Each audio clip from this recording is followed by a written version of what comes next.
हाय, hello, नमस्कार. गावचे सगळे लग्न झाल्यानंतर आता आलो आहोत मुंबईला आणि मुंबईला येऊनही 2-3 दिवस झाले. मस्त असा आराम केलाय आणि आज गेलो होतो डी-मार्टला. आता डी-मार्टला नेहमीच ग्रोसरी शॉपिंग असते, पण आज डी-मार्टमध्ये नवीनच काही दिसलं, ते म्हणजे फ्रुट्स. नवीन स्टॉल लागला होता डी-मार्टमध्ये वेगवेगळ्या फ्रुट्सचा आणि बघून खरंच खूप छान वाटलं. म्हणजे डी-मार्टमध्ये नवीन-नवीन काय गोष्टी येतील आणि मस्त डी-मार्टमधून आणलेलंच आईस्क्रीम आम्ही मस्त एन्जॉय केलं दुपारी आणि संध्याकाळी साशवीचे केस कापायला घेतली होती, कारण तिच्या डोक्यामध्ये भरपूर अशा घामोळ्या झाल्या होत्या आणि घाम पण भरपूर येतोय. सो ठरवलं होतं की तिचं टकलू करूया.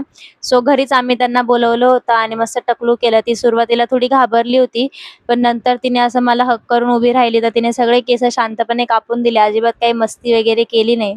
आणि संध्याकाळी म्हणजे हे तर केस तर संध्याकाळीच कापतोय, बट आम्हाला रात्री जायचं होतं पिक्चर बघण्यासाठी. त्याआधी साशवीचा मस्त टकलू केला आणि साशवी बघा टकलू करता करता मस्त असं डोरी डोरी डम डमचं गाणं बघत होती आणि तिने पण केस छान कापून दिले. जास्त काही मस्ती वगैरे केली नाही. छान असे केस कापून झाल्यानंतर आम्ही मस्त जेवलो वगैरे आणि पिक्चर बघायला गेलो होतो. म्हणजे मी बऱ्याच लोकांच्या कमेंट्स वगैरे वाचल्या होत्या की शिवाजी महाराजांच्या पिक्चरमध्ये हे चुकीचं दाखवलं, ते चुकीचं दाखवलं.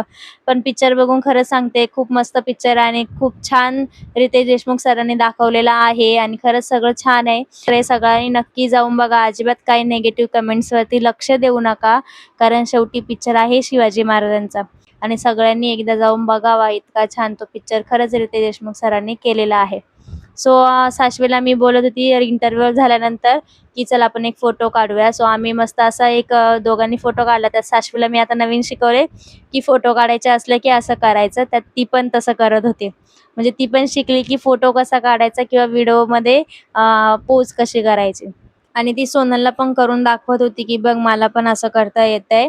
आणि हे सगळं झाल्यानंतर आम्ही परत पिक्चर एन्जॉय केला आणि पिक्चर जेव्हा रात्री संपला, आम्ही मस्त बाथरूममध्ये वगैरे जाऊन थोड्याशा सेल्फीज काढल्या, थोडेसे पोस्टरसोबत फोटो काढले आणि इतका छान आनंद फक्त पिक्चर बघितल्यामुळे येतोय. सो चला, बाय बाय, भेटूया पुढच्या ब्लॉग.